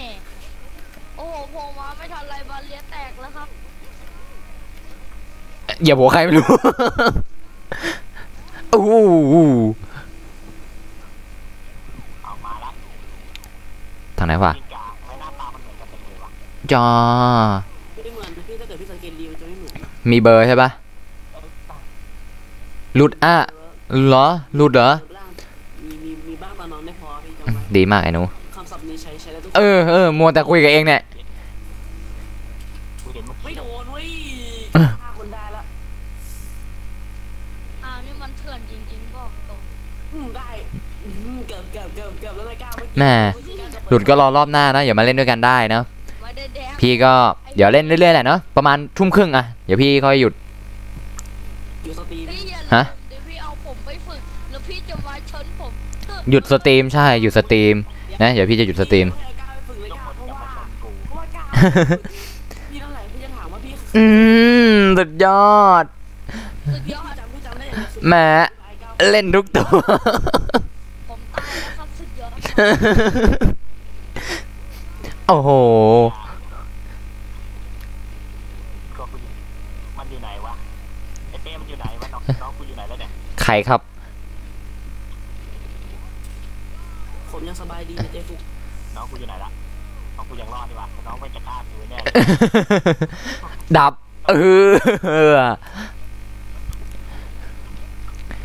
แล้วบอกพี่ทำไมเนี่ยไปห้องน้ำเมย์ไป ยายอุ้ยไอ้ห่าเดี๋ยวไม่รอด เอ้าไอเกตชั่วร้าย แม่นมากเล็งใครทีไรนี่บันไซกันทุกคน ปุ่มแม่เจ้าข้างหลังตามมาเลยอ่ะ เอาละ ผมคิดว่าผมจะไม่เอาไก่มาโชว์แล้วผมว่าผมจะต้องเล่นเทป จัดหน่อยโอ้โหโดดฆ่าเร็วฆ่าจัดกระเด็นเอง ดับไปอีกหนึ่ง หลับไปแล้วนะ1ศพหลับไปแล้วครับ ตอนนี้เหลือ1-1แล้วนะครับ ตอนนี้เหลือกัน1-1แล้ว ดับไหมโอ้โหรอดตายแบบจิ๋วเฉียดแหมโอ้โหเป็นการคอนโทรลที่ดีมาก ดับโอ้โหไม่ดับด้วย นี่นะครับ นี่ จริงเขาจะข้ามกาตรงนี้แหละแต่วัด เอาละตอนนี้คือถ้าใครอะไรนะเกรดหมดก่อนนี่ถึงกับบันไซเลยนะฮะ แล้วตอนนี้พี่เป้ดูใครอยู่เลย ฮะที่1เข้าเส้นชัยไปแล้ว ไอ้เป้ เข้าหมดแล้ว ไม่เห็นหรอวะ มาไหน สรุปก็ นะเข้าเส้นชัยทั้งคู่เชอย่างงี้น่าจะสาบแช่งกันไปสักหน่อย เออ อาบกูอยู่นี่นะอาบพี่อยู่นี่ อ่าฮะ ครับที่สามทำไมเจ๊ฟุกปิ่นจัง คน เล เสื้อย แดงไอ้สัส โอ้โห ผมลองจากที่โหลอ่ะ ลองจากที่โหลไม่ก้าวไม่ใช่ที่โหล แต่เกือบตกใจเลย สวัสดีครับสวัสดีครับ ไม่พี่หมายถึงว่าก้าวลองจากที่แปด สวัสดีบุ๊คคุงครับสวัสดีครับผม เดี๋ยวสักครู่ ซาซาเกมเมอร์ด้วยนะฮะ เปลี่ยนปีกก่อนขอเปลี่ยนปีกก่อนตอนนี้ปีกมันแย่มาก เนาะอยากเล่นด้วยกันก็มาเล่นด้วยกันได้นะฮะอยู่ห้องระดับสูง30 คนครับชื่อห้องเป๊ะไปแชนแนลฮะต้องมีเอฟเฟกต์เสียงนิดนึงนะฮะต้องมีเป๊ะไปแชนแนล แนวเอาว่าใช้แนวอย่างเดียวยังดีกว่าอีก นั่นน่ะสินะ อะไรเจ๊ เดี๋ยวเขาบอกว่ากูได้ขนไก่นะใครมีหรือยังอยู่ส่งให้ ผมไม่มีครับ ใครไม่ ผ มี มไม่มี ผมครบทั้งเซตแล้วครับ ผมไม่มีสักชิ้นครับ ผม กู คร ได้ บ ข ทั้ น งเซต ไก่ แล้วครับ ซ้ำคนเยอะเขาบอกมาอย่างเงี้ย ไม่มีอะไร ไอ้เกีย ครบทั้งเซตแล้วครับ ไม่มีอะไรก็ได้ที่ไม่เกี่ยวกับพี่น้ำอุ้ยผมขอโทษ คือไม่แน่ใจเหมือนกันว่าทำไมเขาบอกว่าเขาบอกมึง อ้าว เอากดเร็วกดเร็วกดเร็วกดเร็ว ผมมีครบแล้วอะเจ๊ฟุก ผมไม่มีฮะ เขาบอกมาอย่างนี้ว่ากูส่งได้แต่ขนไก่กูส่งมาได้4-5 อันแล้วเนี่ย ผมก็มี เอ้ย ก็ผมมีครบเซตแล้วไงเจ๊ฟุก แต่ผมไม่มีอะไรสักอันเลยฮะ ผมไปทำ สำหรับขนไก่นะครับทำไมทำตัวอย่างงี้ฮะโอ้โห โอ้ทำไมบางทีก็ทำนิสัยแย่ ใช่ก้าวแย่มากเลย อืม โอ้โหตามมาฆ่าพี่ถึงนี่กันเลยเหรอฮะ โอ้โห ใครไม่ด่าผมให้50โชว์ ไม่เชื่อหรอกก้าวตอแหล โอ้โห ดูแกด่า ไม่ได้ด่าพี่แค่ชมก้าวตอแหลได้ดีมากโหชัวร์ก้าวเอ้ยแหมเลวจริง ๆ นะก้าวเป็นคนดีมากทำร้ายผู้หญิงโห แต่กู ไม่ต้องห่วงโรงเรียนผมก็ทำอยู่แล้ว แหมดีบันไซเหลือเกิน แต่กูก็ ไม่ สาก ล้า มาคนใส่รถทำได้นะ ก้าวที่ถามจริง ไอ้แก้วทำได้คนเดียวกูทำได้นะครับ ผมรู้ครับว่าโอ้กระเด็นดับอานาถ ก็น่าจะรู้นี่หว่า ทำไม รู้เนี่ย ทำไมถึงดับอนาถก็เพราะว่าไม่ได้ดับน้าอนาถหรือลุงนาถนะฮะ เอาเปย์หายไปแล้ววะน้องกู อ๋อสำหรับคนที่ตามหาผมนะฮะ ดับอนาถแล้วครับ ดับอนาตาถ้าใช้ที่แบบอยู่แล้วอยู่นี่แหละ บิ๊กฟุต โหดร้ายมาก ทางนี้ก็โหดร้ายมาก โอ้โหโอ้ยโอ้ยเป็นการแบบวิ่งรัวๆใครอย่าโผล่หน้าให้เห็นนะชนหมด ไม่รอดอยู่คนเดียว เฮ้ยเอาละฉะนั้นพี่ก็ต้องเล่นบ้างวะคือพี่จำจุดจ่ายได้หมดแล้วไงแต่พี่ขี้เกียจหลบเฉย ปุ๊บโดน ๆ ปั มา ด เราจะใช้จุดจ่ายเป็นประโยชน์แล้วกันใช่ไหมครับ เอาละ พี่ อ่ะ เป้อย่าดูผมระแวงว่ะ พี่ไม่ดูหรอก พี่กำลังระวังหลังให้อยู่ ระวังเพื่อน ใส่ก้าวตะวันใส่ก้าวตะวันใส่ ก้าวบันไซเย่บันไซ ด้วยทีเดียว เดี๋ยวก็บันไซเชื่อพี่ เออไม่กล้าออกแล้วจะ ปันใส่ โดนแล้วล่ะก้าวลาก่อน ปันใส่ อืม มึงเป็นอะไรกับกูวะไอ้เหี้ยได้ แช่งกูไอ้พวกนี้ ปันใส่ปันใส่ บอกแล้วไงพี่ไม่ได้แช่งนะ พี่เป็นคนดีพี่ชอบอวยพร อยากรู้จริงแกอะไรกับกูเนี่ยตามกูอย่าง ประมาณว่า FC ครับ ตามมาล่าฆ่าถึงที่ฮะ ผมไม่ไปกลับไปเก็บพี่เป้ทิ้งซะ เอามาสิ หืม เอาเลย โอ้ย พี่เป้อนาถา ไม่ต้องมาฆ่าพี่ ขนาดนั้นเลย โอ้ย ตอนนี้เหลืออยู่3 คนเนาะก็ เอ๊ะตกลงไปที่เยอะเลย โอ้โหสุดยอดส่วน พวกยังไม่ตาย น่าจะใกล้แล้วล่ะ โอ้ค้าง เป็นอะไรกับกูวะ โอ้ค้างเลย แม่งตามอยู่คนเดียว ดับไปแล้วนะฮะ เนื่องจากการโอ้โหทางนี้ นี่สุดยอด เฮ้ยมันมีคนบล็อกใต้ดิน ไม่เป็นที่เน็ตเราเฉยๆที่ว่าตอนเวลาดูเขาอะที่ว่าจะเห็นเขาบั๊กอะไรพวกเนี้ยเนาะ นี่พี่ถามผมเน็ตกลางเหรอ พี่ก็เป็น ยุบเอาไว้เลย พี่ก็เป็น ไม่ได้ด่าเขาชม นะพี่ชมโอเคบายบายใครก็ไม่รู้นะมาบายพี่นะฮะบายพี่ไม่รู้ว่าใช่พี่หรือเปล่านะบายเนี่ย เอ้ยพี่เป้พี่ พี่ใช้เน็ตบ้าน เน็ตบ้านเน็ตไรเรารุ่นไร เน็ตรุ่นอะไรรุ่น3360มั้ง 3 นั่นมันโน แน่นอน เกีย เอาเหรอ เออ เพิ่งรู้เนี่ยว่านี่โนเกียเนี่ยฮะ ต้องมันหมายถึง TOT หรือโทรอะไรพวกนี้ อ๋อแหมผู้ดีเราเนี่ยผู้ดีอ่ะพี่ตอบให้พี่ใช้ของ AIS ไฟไหม้ เอ้าก็เห็นมาใหม่ไง AIS ไฟไหม้ไม่ใช่เหรอ ระวังพี่เป้ นะ เขาจะไปหาพี่เป้ถึงบ้าน เขาก็จะพูดคำนึงว่าลื้อเน็ตเป้ออกเดี๋ยวนี้ ไม่หรอก ไม่จริง ก็แบบเราจะไม่เผยแบรนด์เลยพี่ดีไม่ดีอาจไม่ลื้อเน็ตแต่ลื้อบ้านอ่ะพี่ลื้อ อ้าวเร็วรีบกดเร็วนับถอยหลังแล้ว พี่เป้ครับผมคิดว่าหางมันเกะกะมากเลย ก็ถอดเด็ก หางเกะกะก็ถอด หางไก่ แต่พี่แนะนำนะ ลงตัวเปล่าแหละลงเลยเชื่อพี่ ลงมาไม่ต้องทำอะไรเลย เด่นเข้ากาก่อนเลย นะ เอ๊ะมึงค่อยทำภายหลังเว้ย อะไรฮะ เดี๋ยวว่ามึงต้องทำเว็บให้กู โอ้โหใช่เลยฮะ ก็เดี๋ยวจะ พี่เป้ เพราะว่าเว็บกูมันพังช่วยกูหน่อย เดี๋ยวใครอยากจะได้ไอตัวอะไรนะ ตัวเอาไว้อัดสตรีมเกม ก็บอกพี่แล้วกันนะ เดี๋ยวพี่ฮะใช่ เอาพี่หมดแคตเตอร์ แคตเตอร์เหรอสตรีมเมอร์ของพี่ใช้สตรีมเมอร์ เหรอ สตรีมเมอร์ แสดงว่าพี่เป็นนักสตรีมพี่ก็เลยพี่เลยต้องใช้ค อุ้ วาย ม ไอ้ เป็น เหี้ย พี่ ปั มา ด ก กูเกือบโดนมินิ ทำไม เนี่ย พี่สุดยอดจังเลย ตอนแรกว่าจะเอาแลนเชอร์ละแต่ไม่เจอเลยต้องเอาอาร์เชอร์ไปก่อน โอ้เอ้ยโอ้โหผวามากเลย เฮ้ย แน่ เน็ตก่อน แน่ยังไม่อยู่ดิตายเหี้ยน้อง เกต กู เรา เนี่ย จะหมด โอเค กินข้าวเลยเราอะนะ เดี๋ยวน้องกูอยู่ข้างหน้าเนี่ยเห็นละ อ้ามสกัดคนข้างหน้าให้ผมที ทำไม สวัสดีครับนะฮะใครไม่รู้นะฮะแต่หวัดดีไปก่อนครับ ขอแนะนำตัวนะฮะสำหรับ ไปก่อนละ คนใหม่ที่เข้ามาดูนะครับ ผมชื่อป๊อปเป้ไปดีดับปั๊บไปดีดูกุ๊บกิ๊บ กิบปฏิดุก เฮ้ยในท้องกับหุบปากหนะครับนะฮะนะใช่เนาะในท้องหุบปากหนะครับผมเนาะ ช่องเก้าหรือว่าช่อง นั่นน่ะสินะใช่ เราพูดดีนะเนี่ยเอาไปเดี๋ยวพี่มีตังค์เดี๋ยวให้ ไม่เอาด้วยเอาไอดีพี่ไปเลยพี่ให้เลย ผมอยากเอาก็ไม่ได้ อ๋อเหรอโอเคนะขอแนะนำตัวใหม่อีกทีนะครับผมชื่อป๊อปเป้ไปดีดับปั๊บไปดีดูกุ๊บกิ๊บไปดีดิบกุ๊บกับนะฮะเนาะชื่อผมไม่ได้เรียกยากเลย ทำไมชื่อพี่เรียกง่ายอย่างนี้เนี่ย นะชื่อพี่เรียกง่ายนะ ขนาดผมยังเรียกได้เลย ตามนั้นแหละนะที่หนึ่งดับอนาถไปซะตาย เดี๋ยวก็ตายจริง ไปตายซะ พี่อาร์มถ้าพี่ตายโดนแพ้50โถ โอเค อามบอกโดดเข้าหากาก่อนเลย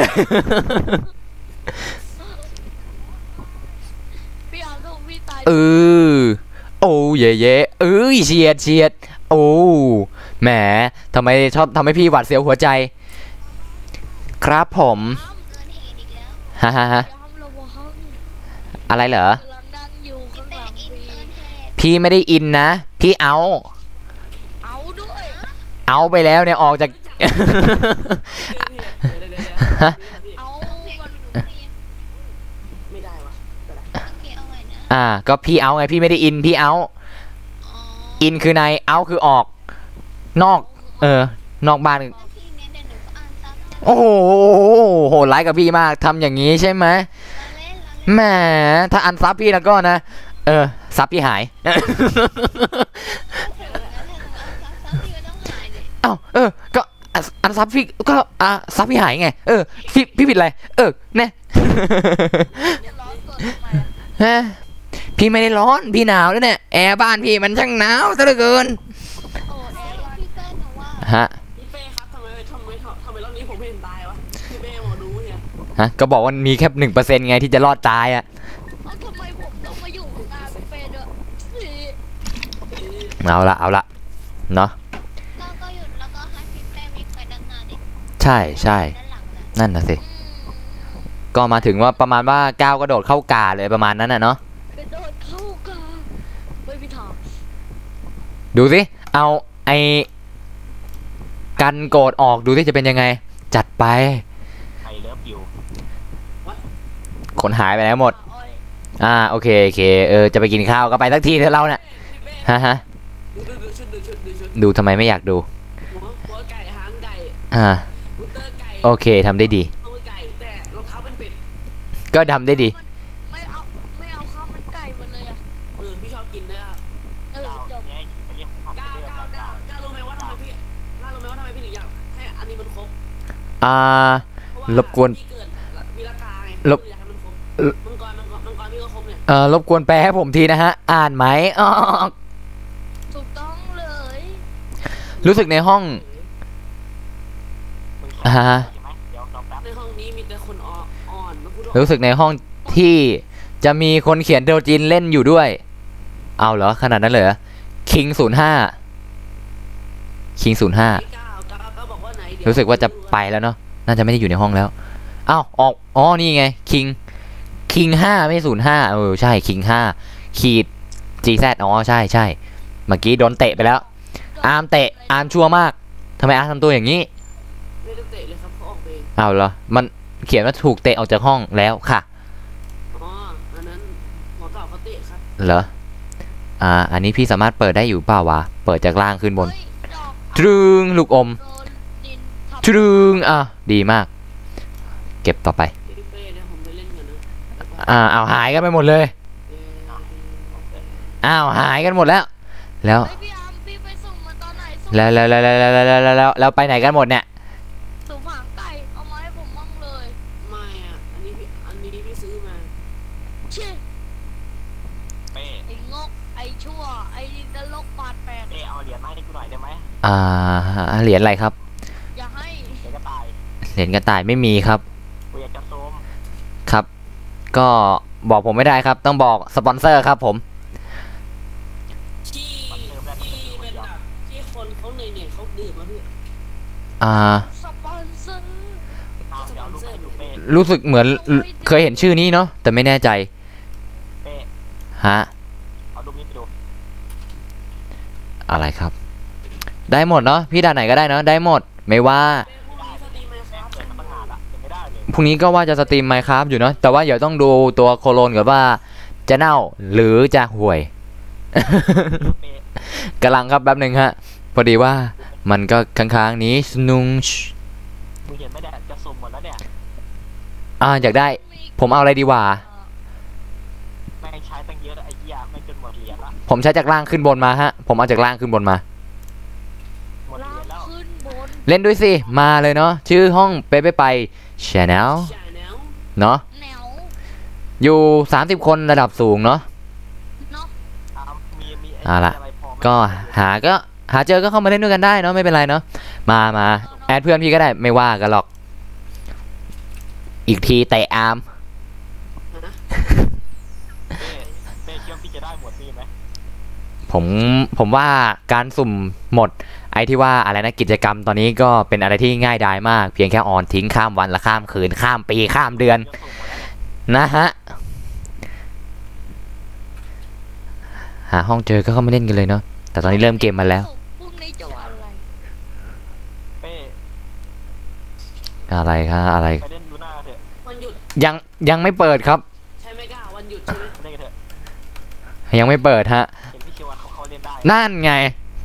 นะ ส่วนเดี๋ยวลูน่าเปิดเดี๋ยวผมจะไปสตรีมลูน่านะ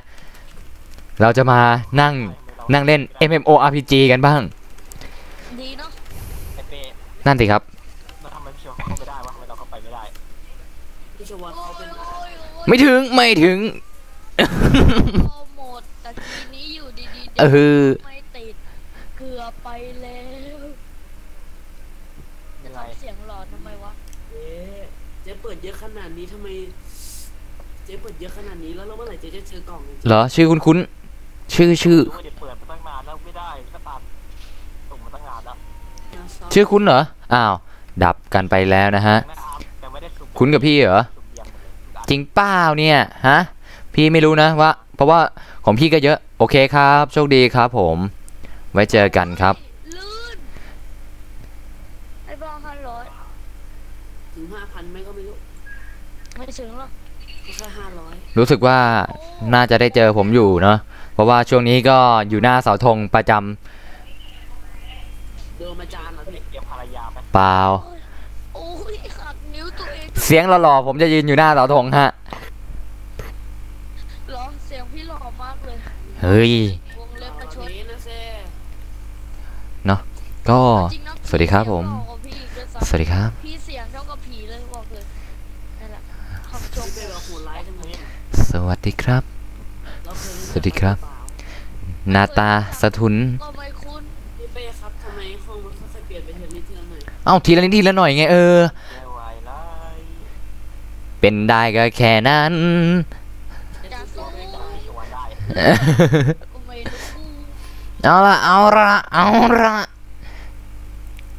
เป็นไรอะเอาละเอาละ ปกติด่านนี้นี่ต้องใส่สเตตัสอะไรฮะ เต้ ใส่ ลืม เต ด้วย ตัส ต้องก็รีบเอามาด้วยนะ อะไรครับเอาอะไรมา ถ้าว่าเล่นเสร็จแล้วเนี่ยรีบเอามาด้วยล่ะ ครับผม เอาอะไรอะ ถ้าไม่เอามาสักทีนี่กูไม่ได้สตรีมแล้วเนี่ย ฮะอะไรสักชิ้นครับ ถ้าไม่เอามานี่กูไม่ได้สตรีมแล้ว ผมลืมนะครับเอาอะไรครับ เอาโอ้ยลิ้นพันเหรียญ ไม่กูจะได้สตรีมอยู่ อ๋อโอเคครับรู้แล้วต้องการอะไรฮะ อ้าม let's go อ้าวไปไหนแล้ววะเมื่อกี้บิ๊กโบหาย แต่กูไม่เปิดหน้าให้เต้เห็นมันยากหน่อยที่จะได้เห็น ครับ มันบอกใครทำงานสิบ เพราะกู เป็น20ลบไป5ก็เหลือ15 ทำไมถึงต้องเหลือ15เจ้าเอามา ก็ เพิ่ม เพราะ เป็นคนที่มันไว้ร้ายเดี๋ยวขอเช็คแว่นตาก่อน ต้องเล่นอีก1 ชั่วโมง ก็ ใส่แว่นตา อยากรู้ครับทำไมต้องใส่แว่นตาครับเวลาเล่นเกมทำไมต้องใส่แว่นตาครับ หรือว่าเพราะว่าเป็นไอ้แว่นตาสำหรับใส่เล่นเกมโดยเฉพาะอะ เจฟุกครับเจฟุกผมคิดว่าเจฟุกน่าจะได้กล่องแล้วป่ะใช่ป่ะเจฟุก ทำไม ไอ้ เอ้ย กล่ ผ อง ม นั่น ล้า น่ะ งเท้าผมล้าง มึง เท้า จะเอาเหรียญมาให้กูนะนี่เลย ทำไม กูจะเปิดได้หมดแล้วเนี่ย แหมพี่เป้แรง14อ่ะจำไว้ ใครพี่บอกพี่แรง15 จะเป็นได้ก ผ ล่อง มขอให้พี่เป้ตายไวๆแล้วกันนะ พี่ตายแทนยีสองเลยอ่ะ โจโจโจ เอาเหรียญยาทำไมวะแล้วไม่มีให้แลกไม่ใช่เหรียญยา เจฟุกเปิดกล่องนั้นไปยังอ่ะเจฟุก เหรียญพลังงานเนี่ยมันเอามาทำไมวะเนี่ย นั่นสิฮะเหรียญพลังงานเอามาทำไม เจฟุกครับ อื้อ กูจะ เจฟุก อ๋อพี่อยู่ท้องพี่เองเนาะอันนี้เป็นห้องท้องพี่เองเลยเนาะ เจ จะ ฟุ พูด ก ใหม่ดิอาฟังไม่รู้เรื่อง ไอ้กล่อง เป็นห้องท้องพี่เองเลยเนาะทำไมเหรอจะเข้ามาด้วยหรือยังไงเอ่ย เจฟุกเปิดไปยังอ่ะสองคน อันนี้เป็นท้องพี่เองเนาะ ทำไมวะ เปิดไปยัง ไม่น่าพลาดเลยเฮ้ย ยัง ดีละเพราะว่า เราทุกคนได้ EP อย่างน้อยเลย ก็เราไม่ต้องการเก็บไอพีไง ใช่เนาะเรามาเล่นเพื่อความมันเออ ก็พี่อัพเวลแล้วไงแล้วพี่จะเก็บไอพีไว้ทำไม เนาะ ไม่ใช่ก้าวซะหน่อยไม่ได้โลภมาก ขี้เกียจมานั่งอัพเวลแล้ว เอาพลังงานมาทำไมวะไอ้เหี้ยกูแลกไม่ได้ไม่ได้แลกตรงไหน แลกยังไงวะเนี่ยเอาแลกตรงไหนวะ นะครับ เอาละครับเอาละครับ เอาแล้วทำไมกูไม่เห็นมีที่แลกเลยวะ ให้เข้ามา เอาเหรอ เล่รู้ไหม ไม่รู้ครับ อันนี้ไม่รู้เนาะ พี่กิฟต์เข้ามาพี่กิฟต์เข้ามาโอ้โห จัดไปครับข้ามรั้ว ไอ้เหี้ยเป้แล้วมันแลกตรงไหนวะหาไม่เจอ ไม่รู้จริงๆฮะว่าแลกตรงไหน รู้บ้างเนี่ยบอกหน่อย รู้ว่าต้องแลกเหรียญ แลกตงไหน เหรียญอะไรนะ ไม่เก็ตเลยเนี่ย เหรียญอะไรนะครับ คือมันดรอปอยู่เลยเนี่ยมันยังดรอปอยู่เลย เหรียญอะไรฮะลืมนะครับเหรียญอะไรฮะ อย่าเพิ่งเถียงกันมาเล่นกันดีกว่า อะไรบ่นอะไรเราเนี่ยฮะปิดเสียงก้าวดีกว่าหนวกหูมากเลยเนี่ยเฮ้ยมีปิดแล้ว สงสารไม่ปิดแล้วแตะออกเลยนะนี่พี่บอกแล้ว พี่ไม่ได้ชั่วพี่ชั่วหรือพี่เลวแล้วพี่ยังไงวะเนี่ยช่างเถอะสรุปว่าพี่ยังไงสักอย่างเลยเนาะพี่เป็นคนดีก็พอ โอเคไม่โสด ไม่แล้วทำไมไม่โสดครับผม ไม่เขาบอกว่าไม่พี่ ทำไมทุกคนต้องแรงเยอะ คิดไปเอง โอ้โหพี่เป้แรง15ผมแรง9 แรงเยอะแล้วไงฮะพี่ก็โดนแรงน้อยชนก็ได้นะ ใช่ว่าจะชนะนะก้าว ใช่ใช่ใช่ พี่อยากเห็นแรงน้อยชนแรง15ปะล่ะ ดับแล้วเนี่ย โบก็มีก้าว เหลือใครสุดท้าย สู่เส้นชัย สู้ครับ นะฮะ ผู้เขียนโดจิน เห็นเขาว่ามางั้น เห็นเขาว่า คิง5 GZ นี่เป็นคนเขียนโดจิน ดับแล้วครับ อะไรอะ ฮะ เป็นการ์ตูน เป็นคนเขียนการ์ตูน ภาคไทย เออภา การ์ ค ตู ไท น ย ยังไงอะ ก็เป็นการ์ตูนเขียนเนี่ยวาดภาพอะ มีความสนุกสนานนะก้าว มึงเลยส่ง เหรอ อ๋อ ไปจบเรื่องแล้วนะ การ์ตูนที่สนุกกับก้าวเอาง่าย ไปดูแป๊บ ๆเดี๋ยวๆเชื่อเลยเนี่ย มันคืออะไรอะ ก็ การ์ตูนการ์ตูน เออวิ่งไปทำไมเราทุกคนก็เหมือนกัน โดจินแปลว่า โดจินแปลว่า ดึงอาหารอย่างงี้เลย ตอนนี้ก็ออนมาแล้วเท่าไหร่วะ90 กว่านาทีเนาะ ใครก็ได้ช่วยบอกที อ้าวไปแล้ว ไม่มีใครบอกไปเซิร์ชในเด็กเลยอะ ไอ้พี่เป้ เอาละครับเอาละ ผู้เชี่ยวชาญไอ้พี่เป้ชื่อว่าพี่บี โอ้พวกพี่ทะลึ่งกันว่ะโอ้ ผู้เชี่ยวชาญด้านนี้เขาไปแล้ว ใช่ผู้เชี่ยวชาญเขาคือผู้เชี่ยวชาญ ดี เราจะมาถามผู้สืบทอดของเขากันดีกว่า น้ำ อะไรครับ อาตรงนี้เราไปทำเควสไหมพี่อยากได้เพชร เอาอะไรครับ อะไรเหรอฮะ พี่อยากได้เพชรมากเลย หมายถึงอะไรครับ อะไรทำเควสอะไรฮะ เป็นเควสนะ เควสอะไรฮะ ไอให้เล่นอาร์ดูวิสแล้วก็มีไอบอสแล้วก็มีสุ่มของไอเดือด ผมเล่น ก็กับอาร์มเลยครับ เพราะว่าเดี๋ยวผมก็ปิด เย้ เดี๋ยวค่อยแล้วกัน เนาะก็ไม่จำเป็นหรอกนะว่าผมเป็นหัวห้องหรือใครเป็นหัวห้องอะนะโอเคจ้ามาแล้วโอเคดีทำไมมันมีอยู่แค่นี้ หายไปไหนกันหมด นะฮะ ก็รบกวนกดกันเตอะ กดเตอะนะฮะ ไม่สักวันไม่ค้างเลย อ้าวไปแล้วเหรอฮะฮืออ้าวไปไวมาก รหัสอะไรรหัสห้องทอล์กเหรอห้องทอล์กพี่จำไม่ได้เนาะใช่ใช่ใช่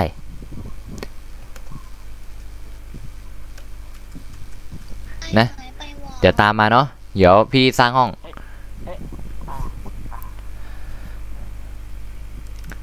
โย รหัสทอล์กพี่จำไม่ได้เนาะส่วนรหัสห้องพี่ไม่ได้ใส่ไว้เนาะเวลาเล่นเป็นระดับสูง พี่จำรหัสทองไม่ได้จริงๆเหรอ โย จำไม่ได้จริงๆโยครับโย ตั้งใหม่ก็จบแล้วพี่ ขี้เกียจ เป๊ะร้องเพลงผู้สาวขาเลาะ ไม่ ให้ ให้ก็บอกไปแล้ว เป๊ะร้องเพลงผู้สาวขาเลาะให้ด้วย ร้องไงครับ ผู้สาวขาเลาะ อ้าวมาเลยเนาะก็ชื่อห้องเดิมเนาะเอ้ยเปิดเทมทำไมเนี่ย เป๊ะ ปิดก่อน เปิดให้ฟังดิผู้สาว ผม ขาเลาะ กำลังคิดอยู่พี่ว่านี่ผมวันนี้ผมจะทำอะไรดี เร็วมาก ตามเปิดเพลงผู้สา ใช่ วขาเลาะ ผมมีเป็นจริงผมมีแผนตั้งแต่2 อาทิตย์ที่แล้วแต่ผมไม่ได้ทำทุกทีเพราะผมขี้เกียจ ยกเปิด แป๊บเมื่อกี้เขาเข้ามาแล้วออกไปนี่ไวไปเปล่ากดรัวๆ โอ้โหขนาดนั้นเลยแหมสุดยอดจริงๆนะเราเนี้ยเดี๋ยวขอเลือกด่านก่อนนะเมื่อกี้เอาด่านอะไรนะฮาร์ดคอร์ใช่ไหมที่จัดไปอะฮาร์ดคอร์ใช่ไหมทำไมคนหายไปไหนกันหมดเนี่ย เปิดกระเทย ไม่งั้นจะเล่นรอบสุดท้ายแล้วถ้าไม่มีคนมาเล่นเนี่ยนะเออเออเออเออ ดังก็เป็นบานเฮา เอาละยังไม่มีคนมาอีก เมียกับแฟนต้องเบิ่งใจคือใจ ฮะ ใจ ไปร้องเพลงห้องไหนเนี่ย The Voice แม่ เปิดดีจิฟุกเปิดเลย เป้ลองดิ เพลงในท้องดิ อะไรฮะ มีแล้วโอ้ดีมากฮะตามหาห้องกันไวมากนะครับ กันไอ้ดี แล้วก็จากไป เอาไหม อะไรนะ น้ำจะแรปให้ ตุ้ยไม่ใช่ หมอกเหล็กในหมอก กดเลยกดไปเลยนะเป็นผู้ชาย นะเอาละซึ่งกล้วยพี่เนี่ยกินตั้งแต่เริ่มสตรีมเนี่ยยังไม่หมดลูกเลย โยโย เฮ้อ ปไหม ก็ถ่ายเลยครับแล้วแต่เลยนะฮะเอาละ go go go let's go let's go เนี่ยพี่ จะได้เผื่อใครอยากดูจอไหนแต่กูไลฟ์สตรีมไปด้วยเผื่อไม่อยากดูจอเป้จอกู นั่นสิครับ คือกูไม่ต้องการปั๊บอะไรสิ้นกูแค่ต้องการให้คน เดี๋ยวไป ด้วย ดู พอ จอเจฟฟู ได้ดูไป ทำไมทำกันอย่างนี้กับพี่ รู้สึกว่ามันก็ได้จอมันในคอมพิวเตอร์มันในโทรศัพท์ อ๋อ เป้ ครับ ไม่ลำเอียง ถามว่าทำไมถึงไม่อยากให้กดซับ ทำไมคะ ไม่อยากให้ใคร ดับเลย เล่นไม่ได้แล้วทำไมเหรอโหเน็ตไม่มีเหรอเราอะ กดซับไม่เป็นไรกดซับก็ไม่เป็นไรกูก็ไม่ได้ว่าอะไร เพราะว่าเราจะแค่มาสตรีม ตัวนี้กูขี้เกียจย้ายรหัสแล้ว พี่ตายแล้ว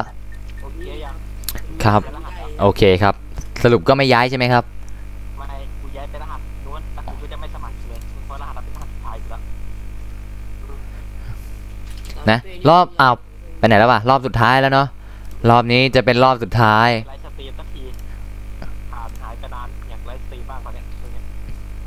มันไม่มีอะไรทำก็เลยว่าจะไลฟ์สตรีมทุกคนดูด้วยทีนี้อยากจะกลับมาทำคลิปต่อของเก่าไม่เป็นไรวะของใหม่ต้องรอสักหน่อย นะอันนี้พี่เป็นรอบสุดท้ายแล้วเนาะ อู้เฮ้ยผมรู้แล้วด่านนี้ฝึกเหมาะสำหรับการฝึกข้ามกาแล้วก็ยัดกาหน่อยเข้าด่านนี้ติดใจละผมคนด่านนี้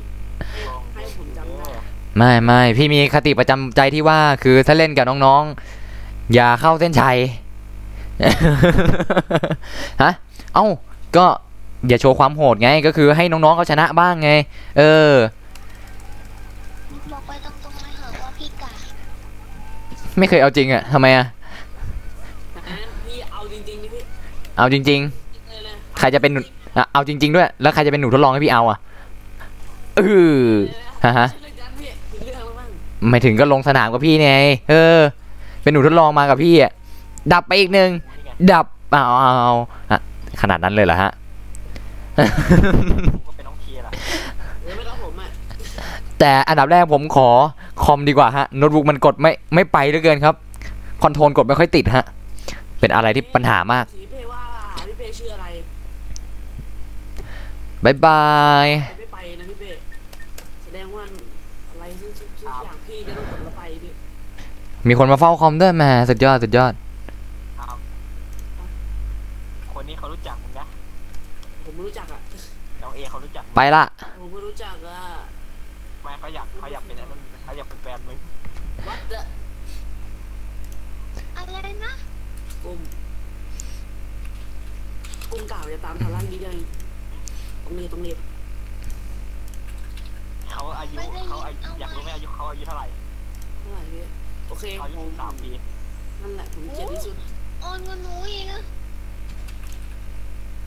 ก็เท่าผมนั่นแหละ ถ้าเป็นน้องเคียร์ก็อยู่แค่ป .5 น้องเคียร์เนี่ย ทำไม แม่งเล็กอันนี้อายุน้อยสุดอันนี้ เอาละมีอะไรบ้างวะไม่น่ามีอะไรแล้ว แม่งอายุ เทลบุ๊กหน่อย เคียร์คนแม่งพี่เคียร์หวานพี่เอว แจกของพี่ เปิดแพ็กการ์ดแป๊บหนึ่งชึบแพ็กการ์ดจงออกมาแลไอเทมแลมาแล้วแลจะไม่มีประโยชน์ มาทำไมใจรัก ได้หมวกกบ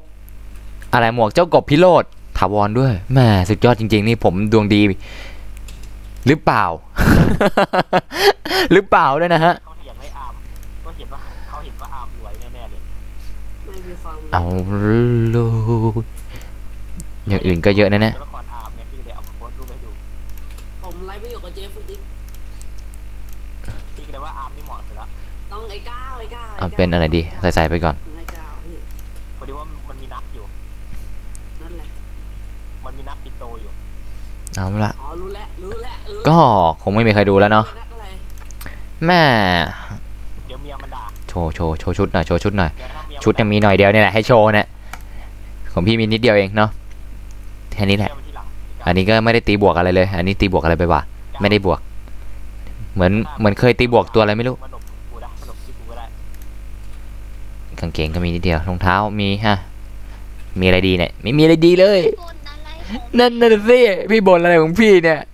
จะให้รู้นะพี่บทอะไรของพี่ แต่รองเท้าเนี่ย ถามเฉย นั่นน่ะสิ ๆไม่ได้ว่า ทำไมทำกับพี่อย่างงี้เอ๊ะ ผมวิ่งเลย ทำอะไรอ่ะ นั่นน่ะสิ นั่นสิ นั่นน่ะสิ หมดอะไร นั่นน่ะสิ อ้าวนี่หนูผิดเนาะโอ้ผิดไหมนะ โอ้ใจเย็นๆแหม่ว่าแต่เจ๊ขาดอะไรนะฮะ กางเกงใช่ไหมฮะ เราจะต้องลอง กางเกงมารใช่ไหมครับ กางเกงมารเหรอฮะ กางเกงมาร คันไหนครับ ขั้นสอง พี่เป้รู้ไหมว่าพี่เป้ก็ต้องฝึกนะเนี่ย คัน2โอ้โห26,000 แล้วก็เขาขั้นแรกขั้นสอง เขาขั้นแรกกับขั้น2ต้องขั้นแรกด้วยใช่ไหมครับ อยู่ที่หัว เขาอยู่ที่หัว มึงมีรหัสไหนช่วยได้บ้างล่ะ เลิกเล่นแป๊บ ถ้ามึงไม่อยากใช้เงินในตัวละครมึงก็มีอะไร 21,000ก็รอเก็บตังค์สักพักใหญ่ๆฮะ โอ้ย เอาละวาร์ปคอยที่ใช้ได้ด้วยเหรอวะ แป๊บนึงมาเก็บชูก่อน แล้วมันเก็บไงวะอ๋อไปที่สำรวจ ลองดู สำรวจกดสำเร็จได้ TR ไปสำรวจใหม่ บุรี อันนี้ได้ TR มากกว่าพื้นที่อื่น เพิ่มค่าประสบการณ์ เป้ กล้องครับ ที่ถามอันนี้ว่าเป้รู้จักไอ้นี่ไหมไอ้บูมแมลงไม่ใช่ไอ้บุ๊บูลีนเนี่ย บูเบอรีนครับรู้จักฮะ แม่เมื่อกี้กูพูดอยู่ดีกูเผลอพูดบูมแมลงออกมา ครับ รู้สึกจะดูการ์ตูนมากนะฮะเนี่ยช่องบูมแมลงวะครับเนี่ย นะฮะ บูมแมลงบ่อยเกิน เอาละนะก็วันนี้ก็คงไม่มีอะไรแล้วนะใครอยู่บ้างเนี่ยแอบแจกโค้ดดีกว่าเฮ้ยใครอยู่บ้างเนี่ยแอบแจกโค้ดดีกว่าเฮ้ยแอบแจกโค้ดดีกว่า โค้ดผมไม่ใช่เหรอ ฮะครับ แต่ถ้าเกิดพี่พูดแล้วคนที่ดูอยู่ก็จะบอกบอสต่อไปเรื่อยๆแล้วก็จะมีคนดูเยอะขึ้น ไม่หรอกไม่จริงหรอก แฟนจ้าฉันมาแล้วจ้า เดี๋ยววัน แจกดูดิ วัน อัอะ วันศุกร์เดี๋ยวพี่แจกโค้ดถ้าโค้ดยังอยู่ดี แล้วไม่มีคนใช้ ต้องบอกอย่างนี้ใช่ไหมนะ เดี๋ยวว่ามันน่าจะไม่หลอก อะไรใครทักพี่มา กูไปนั่งแคปรูปกูใหญ่เลยสัตว์โอ้โหแม่งเลยไม่น่าเล่นท่านี้เลยไม่แคปรูปกูใหญ่เลย เอาเป็นว่าเนาะก็ วันนี้ก็จบสตรีมเพียงเท่านี้แล้วกันเนาะส่วนพรุ่งนี้ ทำไมจบเร็วยังเลยพี่ ขี้เกียจแล้วพี่ขี้เกียจสตรีมแล้วเนาะวันนี้